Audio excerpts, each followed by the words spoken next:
Okay, we are on the hour, so we're going to go ahead and jump on in. As I mentioned to those who were on a couple of minutes ago, we're recording this whole online event, and we will have it posted to the Auditech YouTube channel by the end of the week at latest. So if anyone does come on late, if it's a coworker or a contact of yours, they'll be able to jump in and get the content there. So we'll also, send out both this recording and a link to the recording and the associated slide deck in a PDF form to all the attendees and those who registered. So with that, let's go ahead and jump on in. So this is, my name is Ben Evans. We'll actually do introductions in a second, but this is the second online event we've done at Auditech Solutions. Today we want to talk about performing construction audits to manage costs. Just to talk about what this presentation is and what it isn't. Auditech Solutions obviously performs this work, but this is not an Auditech Solutions delivery model discussion. We really want to make sure we're putting out content that's just valuable to users, whether they're in the construction industry, whether they're in procurement or internal audit. We'll be talking really at a high level about what a construction audit is and general rules and principles that are employed when performing a construction audit. We also will make sure we're not kind of pitching or soliciting people after with Auditech items. So if you have interest in reaching out to Auditech for additional information or potential services, please reach out to us because we don't want to make this a salesy or a solicity thing. We want to make sure we're just creating quality content. So with that, I'm going to jump in to the introductions. So my name is Ben Evans. I am the president at Auditech Solutions from Salt Lake, Utah. Originally, I'm a CPA, moved to Gilbert, Arizona when I first joined Auditech Solutions, and come from forensic accounting. I'm here with my wife and my 3 daughters, and live in Gilbert, Arizona. And Jeff, do you want to give a quick introduction? Yes, I'd be happy to. My name is Jeff Ebert, and my background, I have worked a lot in construction. Growing up, I worked in a family construction business, and all throughout my undergrad, where I worked out in the field a lot, and then I transitioned into the office where I would help with the estimating and bidding on projects. And after undergrad, I moved into legal work. I got my law degree and I practiced law for several years, where I would do transactional based legal work. And after a couple of years of doing that, I transitioned into contract compliance auditing. And I've done that now for 5 or 6 years and have really enjoyed it. I'm currently an audit manager at Auditech Solutions. Similar to Ben, I'm originally from the Salt Lake City area. I'm currently in Mesa, Arizona. I have a wife and 3 kids, and I'm happy to be here today. Great. And Jeff will be doing most of the talking. So I'm going to start off with, looks like we're going the wrong direction here. Let's see here. I'm going to start off with kind of the elevator executive summary of what a construction audit is. And I'm really going to turn the time over to Jeff and really act more as, someone who can ask him questions and kind of prompt his subject matter expertise throughout. So what is that elevator pitch, or what's that elevator description? So construction audit, it's a review of the various components that happen in a construction project or a group of projects, and really focused on contractual terms. Are those being followed? And are the contractors and subcontractors operating appropriately in line with those contractual terms? A construction audit team typically will review invoices as they come in from the contractors and subcontractors, and they will perform a lot of analyses prior to payment. Alternatively, in some cases, and Jeff will go into more detail on this, a construction audit can be performed in a post-payment, is the term I would use, environment, where the work's all been performed, payments have taken place, and the audit is taking place on already paid invoices. Again, I think in general we see it happen in the prepay world, but we have done quite a bit on the post-pay as well. So with that, as promised, I'm going to stop talking and I'm going to turn the time over to Jeff to walk through the details. We kind of anticipate this presentation will go somewhere between 30 and 60 minutes. We don't really know exactly where to land, but either way, we won't use more time than necessary. I want to start out by saying that this content hits all three of my backgrounds perfectly. It has construction, it has elements of law and contracts, and it has auditing. And so this content is my favorite to not only work in, but to talk about. To begin, what is a construction audit? It's helpful to also know what a construction audit is not. A lot of times when we talk to clients who want construction audit services, as we're explaining, it sounds a lot like process they have in place. And so it's important for us to hit on what a construction audit is not. But before I do that, let's start with what a construction audit is. It's an independent review and assessment with conclusions of the accuracy and validity of transactions and operations. The element of independence is critical to an audit.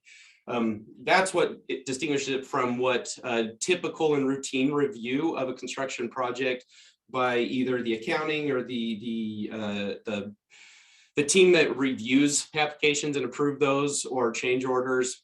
That is routine and part of the project, and the purpose there is to ensure that the project continues in a timely fashion and moves forward according to how the owner and the contractor desire. The nature of having an independent team or independent contact perform an audit has different interests, and it removes some of those inherent biases.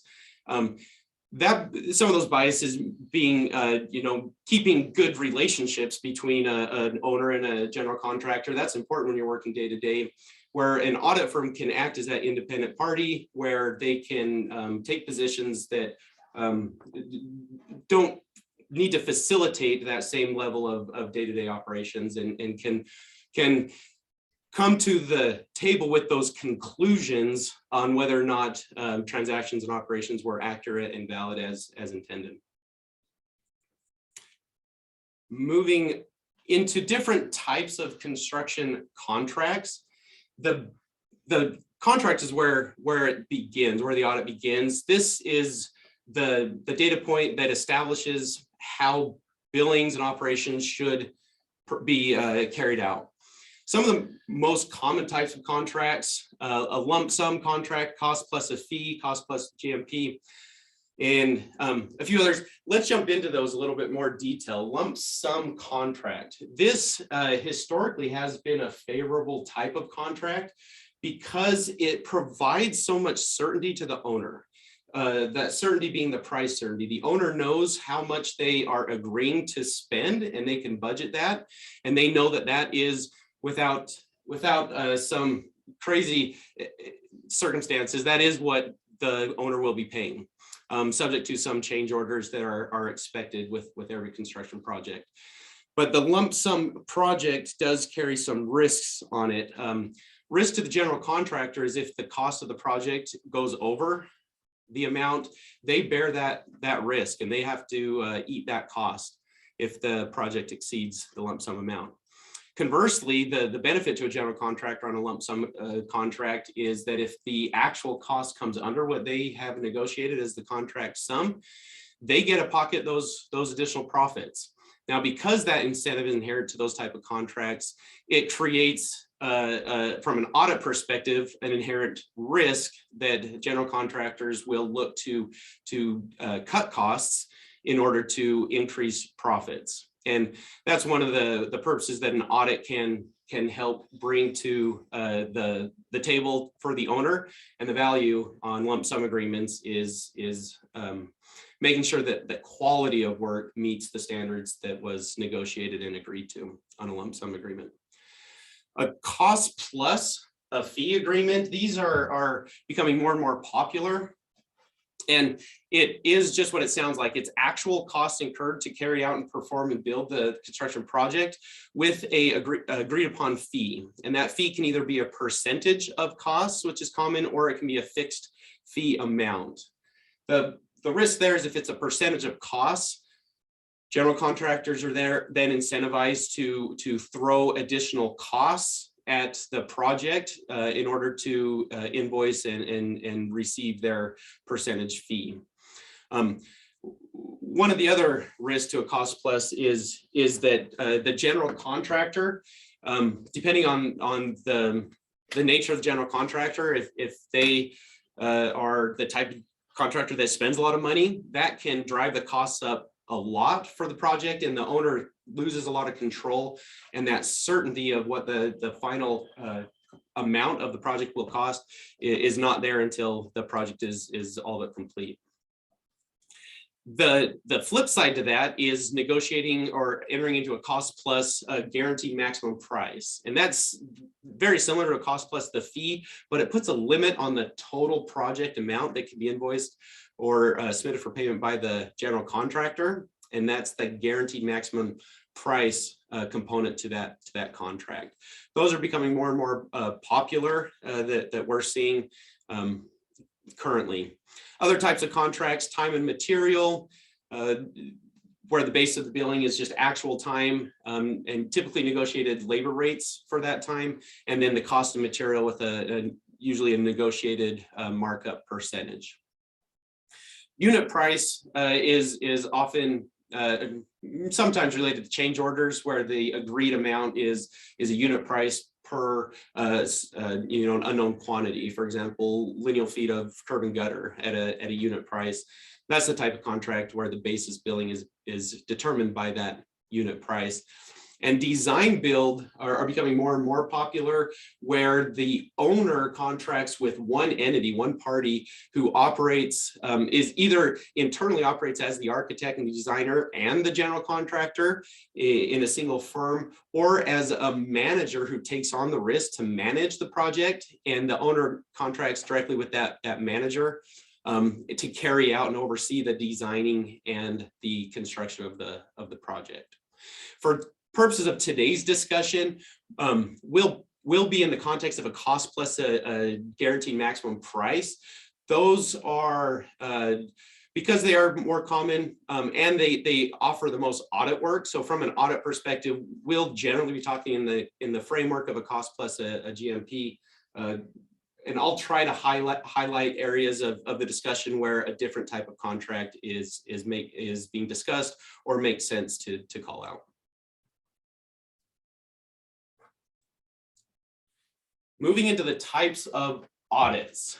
And jumping into this, it really depends on the underlying goal of why the owner or general contractor wants to audit their subcontractors, or the owner wants to audit the project. If the goals are focused on saving costs or minimizing costs or understanding costs, then a cost audit is what makes sense. And the difference between a cost audit and a control audit is that a control audit is really focusing on processes and procedures and drills down on the paperwork of the project to look at ways to improve on those processes. And it indirectly has cost elements to it for future projects. Control audits make sense for entities who are heavily involved in a lot of construction projects, or a very long construction project that'll take the course of several years. A control audit would make sense. A cost audit is beneficial, again, for financial reasons of saving costs, recovering costs, and also avoiding costs, future costs that could come up either in that project or again in future projects. Now, when we do the majority of audits we do are cost audits, but it's almost impossible to perform a cost audit and not have elements of control audits naturally surface, where process improvements are recommended and highlighted to the owner of the project or whoever's sponsoring the audit. Another element that helps determine the type of audit is whether it's a prepay or post-pay audit. And this really hits at the timing of when to perform the audit work. And quick definitions of prepay and post-pay, it's really when is the audit work being performed before or after the payment of the invoice, pay application, whatever it may be. A prepay audit is audit services being performed before the money goes out of the payer to the payee. And And there's some benefits to doing those audits, especially in construction. It's often difficult to recover money back after it's transferred hands. It's difficult for, if in the context of an owner auditing a project and the costs and the pay applications from a general contractor, it's one of the challenges is recovering those costs after they've been paid. And general contractor is almost always more willing to adjust pay applications in real time or current time before the payment rather than after. However, there are times and types of projects where a post-payment audit makes sense. Lump sum contracts are one of those examples where a post-pay audit, because the lump sum really negotiates the entire amount. You can audit the entire world of transactions all together and validate the quality of work and the timeliness of work. And ideally, you perform and complete that audit prior to the final payment of, usually it's the retention amount, retained for purposes if there is any discrepancies or claims or disputes, that retainer is held by the owner for resolution on any claims that might come out.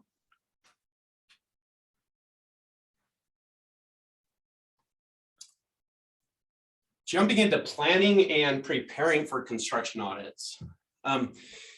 This is helpful to think about from the perspective of an owner of a project and whether or not an audit makes sense for your construction project. One is timeliness. Has the project already began? Are you underway? How far into it? Is it over? If it's complete, how long ago did it finish? All of that, those timing details help understand, one, what type of audits to perform and whether or not it makes sense. Also the type of contract, obviously we've gone through the contracts, the type of contract also helps determine the type of audit to perform. The type of project as well. Sometimes our services are requested because the project itself didn't go as smoothly as anticipated. And because of some known issues, it makes sense to perform an audit. And that's a factor too, playing into the planning phase and preparing for a construction audit, is the degree of I guess, effort or resources that the audit is going to require. A lot of these audits, while the independent nature is very important, they still can be performed in-house by a different department of the owner, where that individual or that team of individuals is taking on the role of auditor from an independent perspective, where those interests are more looking to the validity and accuracy of the transactions and the operations, as opposed to the relationship timeliness and completion of the project itself.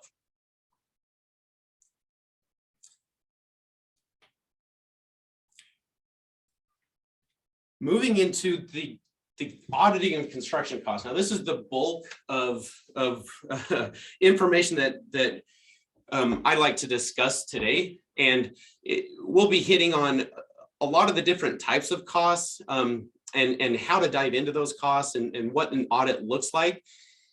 While we're discussing that, keep in mind the amount of resources available to the person performing the audit. If it's internal, the level of depth that you can get into an audit is only limited by the amount of resources you have, the time, the personnel, but most importantly, the data available. Data is extremely important in performing an audit. The accuracy of an audit is 100% dependent on the availability of data. So with that in mind, jumping into the different types of costs that are commonly reviewed in a cost audit. Starting with pre-construction costs. So what are pre-construction costs? Those are typically the costs incurred in like the design phase or preliminary to actually contracting with the general contractor and getting the construction project underway. For example, doing land surveys on the land where the construction project will take place, other consultation fees, the architect fee, legal fees in reviewing the plans and the specifications and the contract templates. These are types of pre-construction costs that are real costs incurred by the owners that can be part of the all-encompassing audit scope.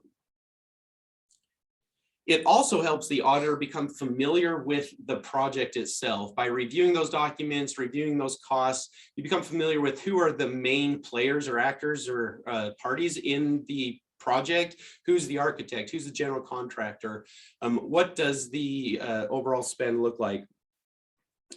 What do the plans and the specifications look like? These are types of things that help get the framework around all the remaining costs that are to be audited. Moving into that second topic of general conditions and general requirement costs. Here's looking at almost every single construction project will have some general conditions or sometimes referred to as general requirements. In some projects, there are nuances that distinguish between the two, but what these costs are typically general costs that are incurred with every project. Those are the common personnel from the general contractor who will be either on site or the staff in office who will be part of the construction project, looking at utilities and cleanup costs and trailer costs, on-site costs that are incurred for every project. Those general conditions typically are called out in the contract. They're definitely called out on the schedule of values. And those costs, again, depending on the type of contract, are a great place to audit and often result in some form of exceptions or findings. And the reason being, a lot of times in contracting or bidding on work, general conditions are submitted as just a general placeholder, and the actual costs rarely align with those estimated placeholders for general conditions. And so a lot of findings coming out of construction projects are related to change orders or general conditions when the contract supports an actual cost basis for the payment by the owner to the general contractor on general conditions. The next type of costs that in a common audit are subcontractor costs. And subcontractor costs, the purpose is one to review and verify the accuracy of those costs, and two is to verify the full value received from the subcontractor to the owner in the project. And the great place to start on auditing and verifying the subcontractor costs is at the schedule of values. And the schedule of values is a breakout of the contract scope financially by broken out by phase. And some of these schedule values are more detailed than others. The more detailed, the more helpful as a starting point for an audit. The next data point that is necessary to start with is either a log or an overview or workbook of the pay applications with the costs broken out. Those two starting points in an audit really help begin the overview of the costs and the breakout of which of those costs are subcontractor costs. And one of the major risks, and we'll get into risks a little bit later, but one of the major risks with subcontractor costs are credits that go to the general contractor that are not passed back on to the owner, or any changes in scope that the subcontractor does that again are not passed on to the owner. Oftentimes there's a layer of lack of transparency between the owner and the subcontractors that's hidden behind general contractors that an audit can dig down and get to that oftentimes an owner can't, even in internal audits. Again, it depends on the resources available to get that deep. So just interrupt you real quick here, because I know a lot of the people who registered for this conference are going to be in, construction themselves or in the procurement space. And we'll let you kind of continue down this list. But as issues are actually identified, and both in the prepay and the post-pay model, how does that work? I mean, how do you go from, okay, we've got a problem here. It was supposed to be, subcontractor was supposed to bill like this, and they build like that. How is that communicated to the supplier / subcontractor and handled in the prepay model? And how is it handled in the post-pay model? Great question. In the prepay model, it's raised to the owner, and the basis of that claim or that finding or that exception is explained and demonstrated to the owner. And then oftentimes the auditor performs the role of communicating that to the general contractor. Sometimes the owner takes that role, but usually not. So the audit firm or the auditor will take that claim to the general contractor, explain the basis for it. In a prepay model, the recommended course of action is to adjust the pay application and so that it's based on the accurate either contractual expectation of billing or the accurate maybe quantity of material or quantity of work performed. If that depends on what the finding was based on. Okay. In a post-pay model, it depends on how far at the end of the project, if the project's complete, if there is a retainer being held, if the retainer's paid out and everything's done. In a post-pay model, it sometimes makes more sense to get all the claims summarized and taken to the owner collectively.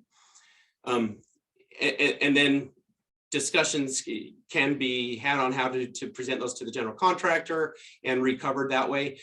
Depending on the nature of the claim, there are insurance underwriters and there are other sureties, performance and payment sureties that, again, depending on the nature of the claim, that claim could be taken to them as a third party who's responsible for those costs. If it's an insurance issue. And I'd imagine, I don't know the answer to this, but I'd imagine in a prepay model, you're going to have a higher realization rate on recovering those claims because you haven't paid them yet and they just have to rewrite the invoice.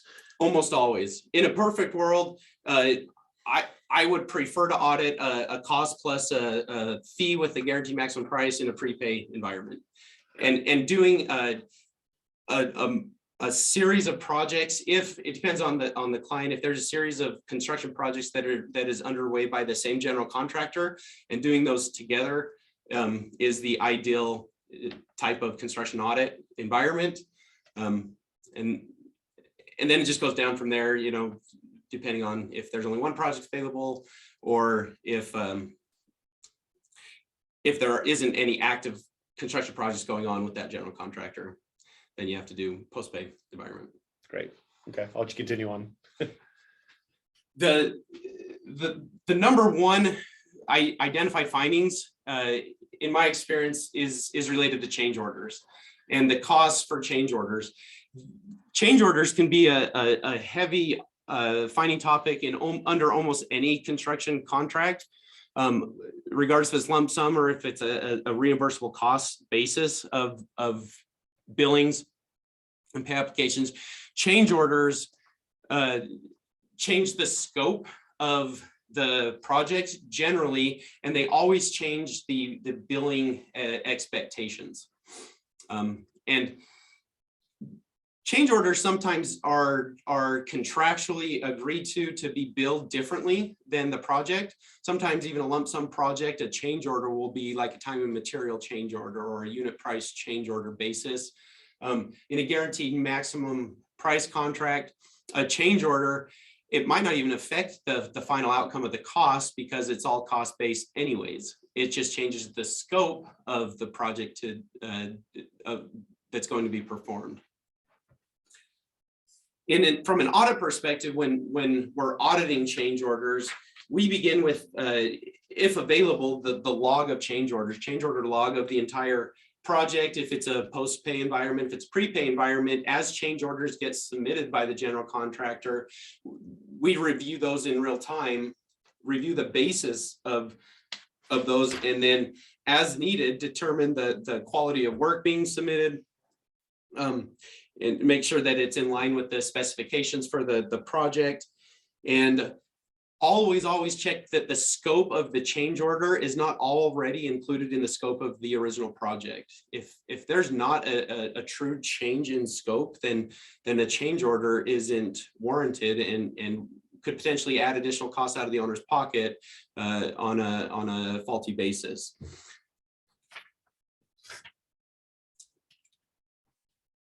Moving to the next type of cost, self-performed work.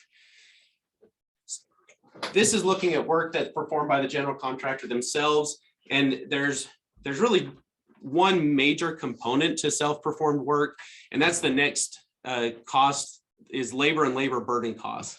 While labor and labor burden costs can also be audited through subcontracted work, those are the primary components of self-performed work that we like to audit. And what we mean by the labor and labor burden, labor is the rates or salaries that the staff on site are actually paid. The labor burden is all the additional costs related to that labor. Those could be payroll, taxes, FICA, FUTA, SUTA. It can be workers' compensation, other insurance, other benefits. What we found is oftentimes labor burden is bid into the contract as a percentage of labor, and getting into those details, the labor burden breakdown oftentimes leads to some variances between what was being billed as labor burden, what the actual cost of labor burden. Some of the more detailed examples is the state unemployment tax has limits to it. And if you put the full amount and the project carries on for 12 months, full year, multiple years, oftentimes that SUTA amount, gets normalized across the entire 12 months when in fact that cost isn't incurred for some or all or a portion of the construction project itself.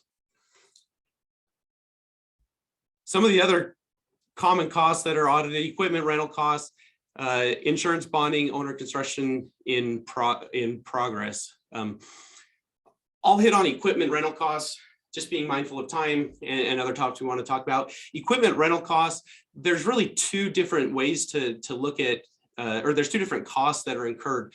One is whether or not the contract allows equipment to be billed to the owner for general contractor owned equipment.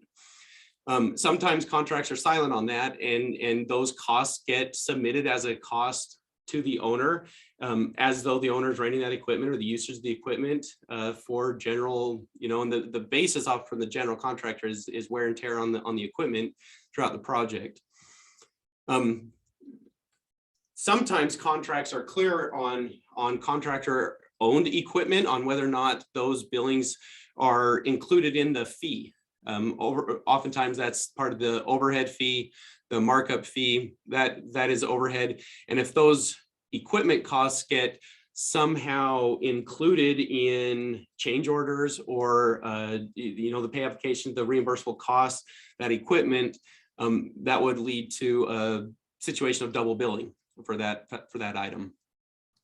The second type of equipment cost is equipment that is rented from a third party, and often easier to audit because you can review the third-party invoices and validate that the equipment was actually, that cost was actually incurred, that the amount of that cost was accurately billed. And then the final step in the audit work of equipment costs is to make sure that the way that the equipment cost was billed was in line with the contract, meaning was it a cost pass-through expectation, or was there a markup allowed contractually to be included on that equipment rental. Quickly touching on the last 2 points, insurance and bonding costs. Type of audit work that goes into there is one, ensuring that the insurance and the bonds that were represented as obtained were actually obtained.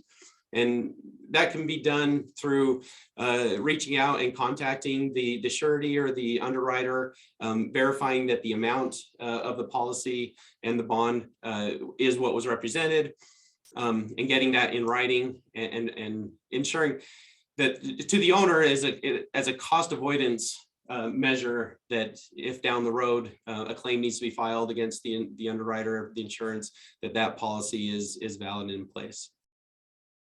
And owner construction in progress costs. During the construction project itself, just through the management and overseeing while owners typically try to minimize that management, those costs still get incurred, traveling to the site for inspections, progress inspections, safety inspections, and looking at those costs as well.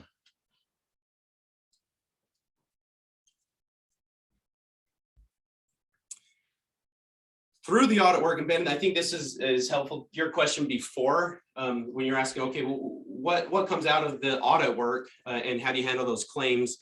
A lot of claims, they result from these types of risks, right?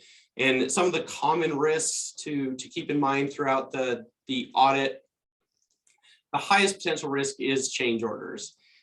Typically in the audits that we perform at a high level, if it's a post-pay environment, we'll take all change orders and quickly look at the quantity of change orders and the total spend of change orders as it relates to the expected or original contract sum or project sum.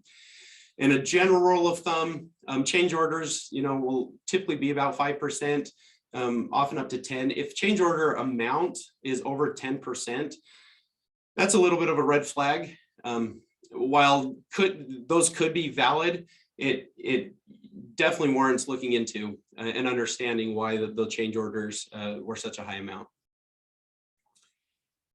The contractor and legal risk, again, this looks at the nature and the base of the written documents themselves and the contracts themselves. And through an audit, as the contract itself is reviewed, building out a risk matrix based solely on the construction contract helps identify or at least flag potential risk areas that often get forgotten or overlooked once you get into the billing details side of the project, where you're looking at errors in the billings.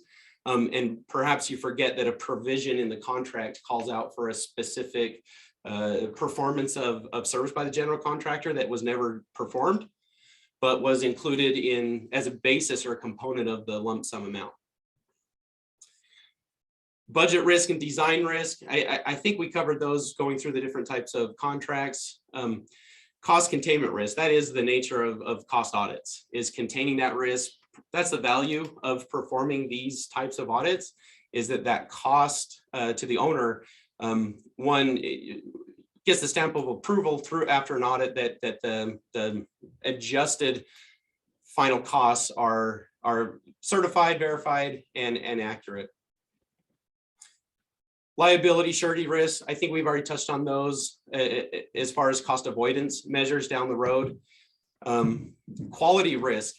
So going back to change orders and in the nature of lump sum contracts, one of the biggest areas to actually audit in a lump sum agreement, through our discussions, a lot of times contractors will say it's a lump sum agreement and we build either that amount or less, there's nothing to audit. Quality is a huge component of at-risk components of a lump sum agreement. Was the quality paid for actually received? Was the scope of work paid for actually received by the owner?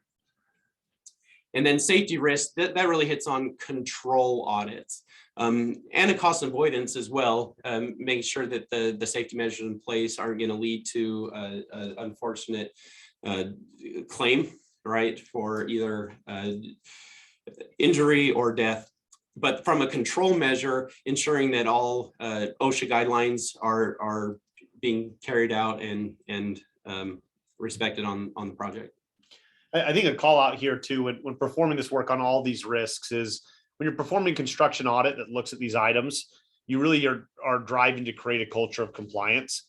So not only within the organization that's performing the construction audit, kind of the sponsor organization, but also the contractor and the subcontractors. More people being aware that the stuff is being looked at in this manner means that stuff is generally going to be more orderly. Doesn't mean errors won't occur, doesn't fix everything, but people behave better when being watched, right? So there really is in all of our work on the contract compliance side, but specifically in construction for this conversation, performing the work creates a culture of compliance across all the parties involved in the relationship. Especially on prepay audit, if a general contractor knows that everything being submitted is going to be audited and reviewed, that culture of compliance, it keeps those costs down throughout the entirety of the project, as opposed to trying to recoup those or cover them at the end of the project. Yeah, absolutely. And that kind of leads into another question. I don't know where to time this, so I'll just ask it now. But so you talked about how claims are different in a prepay model as opposed to a post-pay model. How do you wrap one of these things up? Like, how does this thing get, and I think it's going to look different under both models, but how do we get to done at the end of an audit, whether it's an audit on a specific general contractor or a specific project? So let me start by saying every construction audit that I've ever been a part of has a finding in it. No project is done perfectly. Now, with that being said, the next step in a finding or an exception through the audit work is bringing those to the owner. A lot of those findings are findings that the owner weighs the cost benefit analysis and determines some of them aren't worth pursuing, or some of them it was still within their acceptable scope or range.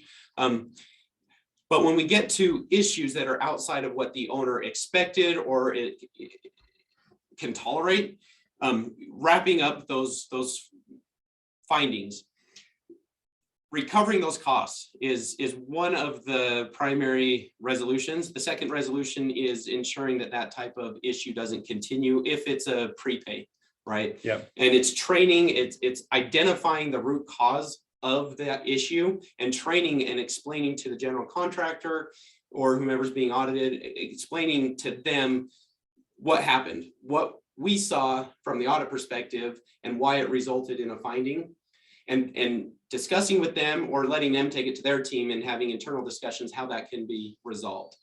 But the first component is a financial component and recovery of those dollars. One way to handle it is through that retainer portion of the project that gets withheld with every pay application for this very purpose. If there's a dispute on billings or if there's a basis for overbillings, that retention can be used to resolve those overbills.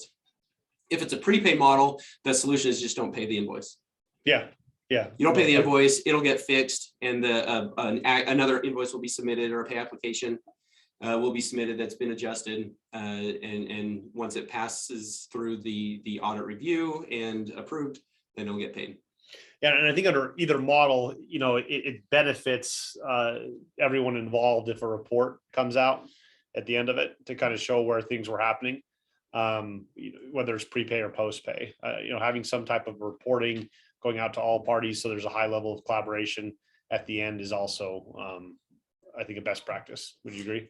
Absolutely. One of our first slides, the definition of what an audit is, it's an assessment with conclusions. That part of having very clear defined conclusions of the audit is what makes an audit.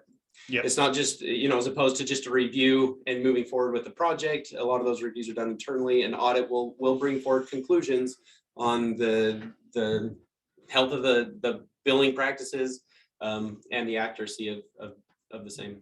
Great. Okay, and I think we're jumping to the end here. So I wanted to throw in a few other items here. So we have kind of an eclectic group of registers, those who registered. Some are in the construction space, some are in procurement, some are in internal audit. This work can be performed internally by an organization. It's typically, as Jeff kind of highlighted early on, is typically going to be performed by an independent group, an audit firm. If it's something your organization is considering, and this isn't a pitch specifically for Audit Tech, On the prepay model, typically it's going to be hourly or a fixed price based on a specific project. And on the post-pay model, often it's contingent, where the third party only invoices their client for amounts that are actually recovered. Either way, the big thing I wanted to hit on here is the concept of this work being self-funded. So whether someone does this internally or externally, as Jeff said, there's almost always findings. There is always findings, and there almost always is recoveries, I guess. Meaning that any cost that's incurred within your organization or outside of your organization through third-party contractors is going to probably be a fraction of the amount actually saved / recovered. So it's one of those few initiatives that actually pays for itself. And if it's handled correctly, it can be a revenue line item essentially on a budget as opposed to an expense line item.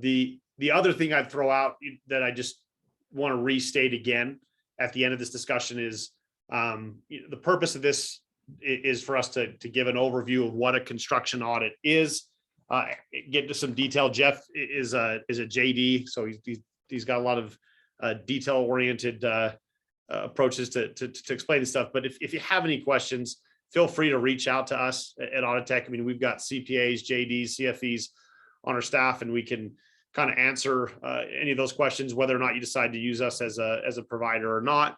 We're not looking to have, again, this be a pitch. Some people came mid discussion. This isn't a pitch for Auditech. That being said, we would love to work with any of you. So feel free to reach out if there's any interest there. We will be sending restating this again, because we had a lot of people jump in the middle. We'll be sending a link to our YouTube channel once we post this video to that channel.